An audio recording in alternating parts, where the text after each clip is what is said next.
Hello and welcome back to the channel. Today I'm going to be going over this build for Sevagoth and also the loadout. But before we get started with the build, I'd like to give some shoutouts to some of the people that helped me get the stuff for this build. So I'd like to put to Uncle Pappy on Discord. He helped me build my Glaxion for this loadout. Shout out to Big Opera, another friend of mine on Discord. He helped me get the augments for this build. And then shout out to Mad Wolf, Demi, and Snaps, all on Discord. All of them helped me be able to figure out how this build works and help me build it. So I would like big thanks to them. Alright, let's get to the build. So this build is a Sow and Reaper build. So basically Sevagoth's first and second. It is a very energy hungry build, so you're gonna need to be having the energy, basically the energy class for your operator. I also built basically a non-energy hungry build for him, so it'll make this build way easier. I also suggest you run Diriga because of its cons, and I'll show you the build for that one. But so how this build works is you're gonna be moving around the mission. I am in the Silicron, so these enemies do not move. Basically what you do is you Sow, then Reaper, then you just gotta let them take damage and then hit them with the Glaxion. And all of them will explode. Yada yada yada. Easy kills. And you're gonna only be hitting orange and red crits if you're hitting the right spot. So the right spot you gotta hit is you gotta hit the head of the enemies.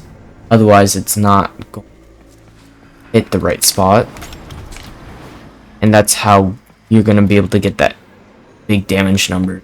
So let me show you the build. So the build is basically this. Nothing too. You can go with an Archon stretch, but I prefer regular stretch over Archon stretch. You do not need a flow mod, so you need an arcane battery instead. So basically the arcane battery, you're gonna need Archon crystals. Oh my god, Archon shards basically, and then you're gonna need. Doesn't really matter. It worked with the regular augmented or rank 0, but I have a rank.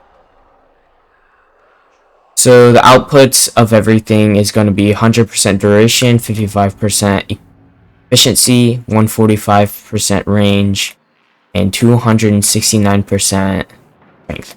Now you can make it even more powerful by increasing the Umber mods and Blend Rage, making your equilibrium much better, your more augmented much better.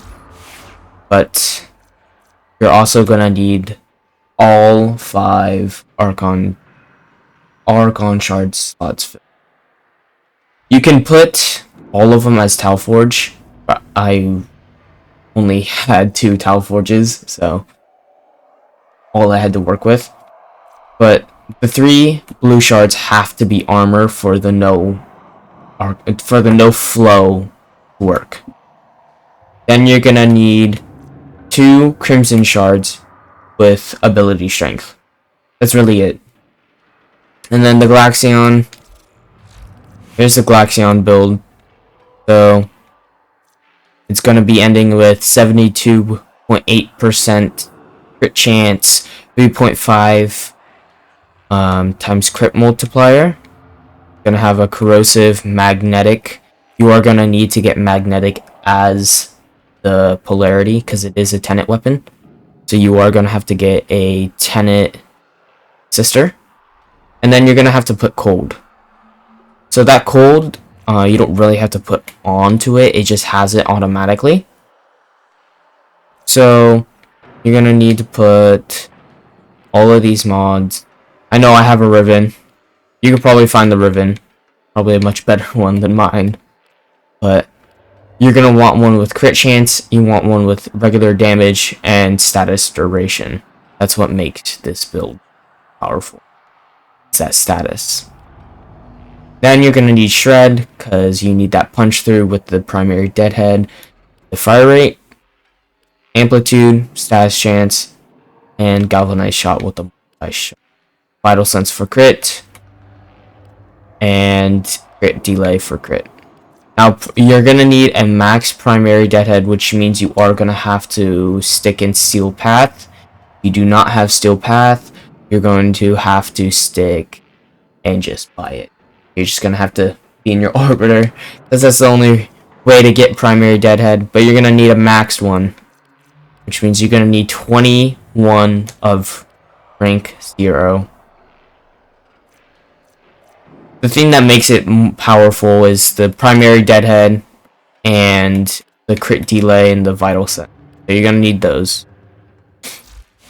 And then you can run whatever you want with him, with the build. So it can be Epitaph or whatever secondary, whatever melee. It's just but it's whatever. You're just gonna need the Galaxion and Sevagoth. The Shadow, here's the Shadow build. I prefer the Shadow build over any other build. You just need the same thing. You need the ability strength, and because of the Death Harvest and the embrace and the attack and everything. It's mostly gonna be this that you're gonna want. It's gonna be a 2 and 3, the Death Harvest and the Consume, and then you just hit one opponent and an explosion happens. I do not have an non-energy hungry build, so you're just gonna have to rely on operator. And then the claws. You do whatever for the claws to make it. I made mine basically just a stat stick, so with a lot of crit chance, like a lot of crit chance. It doesn't look like it has a lot of doesn't have like the status, with the status on, but hey, it works. It works. I'm telling you. Slam attack, everything. Like, you can go this build. I do not prefer it because it does not do a lot of damage on Steel Path enemies. And I'm going to tell you this build can go up to level cap. I've tested. The sword you're going to be wanting for your operator is a Zenrik. And on the Zenrik, you're going to want the Energy Pulse, Wellspring, and then Hardened Wellspring. Make sure you upgrade these to max because you're going to want them. And then, the drone. The drone is the Riga with the Volux. The Volux, it won't really do damage. You just want the charged, the calculated shot, sorry. You're gonna want the electric pulse and the arc coil. Now, these two are the ones that make it much better because they do add a electric procs to everything, plus coolant link. Coolant link makes everything frozen, basically. It gives like the frozen status effect. So basically with this, it will make it a much better build, especially deadly to Corpus. And then let's go to the energy hungry build for Sevagoth. So here's, or not the non-energy hungry build, sorry. Here's the non-energy hungry. You just replace more augmented with an arcane energizer, and then you replace equilibrium with streamline. That's all. It's the same build. You just replace two things. But that's really it to the build. Like you can walk through these health orbs. Wait, hold on, I'm using the wrong build. The energy hungry build on Fig A with the no streamline and with more augmented. You could just walk through these health orbs and it will give you the energy. That's really it. But that's all to the build. Feel free to copy it. I don't care, right? Like, I'm not gonna get mad, but I just prefer if you do post it on overframe, like, you at least credit me. I don't know how that works, but that's really it. This build is very powerful. I've tested it in Void Cascade going Steel Path to maxed. I've gone up to nuking 700s. So this is a nuke build. This is a little tactical nuke.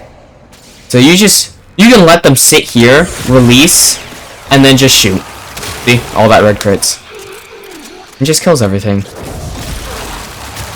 Now let me show you the shadow when you go into your shadow mode. Let me show you that. So you're gonna do the same thing.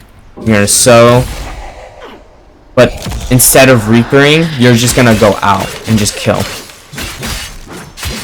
Another way is doing that, up, and fall. It hits everything. I'm telling you that. And then they'll get hit by the explosives. Yada yada yada. There it is. There's another one. So that's really it, how Death Harvest and Sow work for this. So I'm gonna read you guys the augments you're gonna need. Sevagoth only has 2 augments. Keep that in mind. But the augments are called Shadow Haze and Dark Propagation. So the Dark Propagation is the Sow augment, which means it affects in a 15 meter radius, and then Shadow's Death Harvest also inflicts the Sow. So that's what makes the Shadow powerful, to say.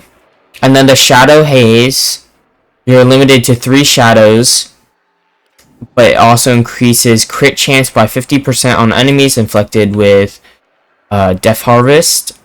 A new shadow emerges from those enemies when they perish. So basically it helps your shadow, but these also help, basically it helps with your regular Sevagoth. So that's really it. You're gonna want those augments because it is gonna make the build even powerful. That's really it of the build. If you like this build, and you like the video, don't forget to like and subscribe. I'll see you guys in the next. Bye.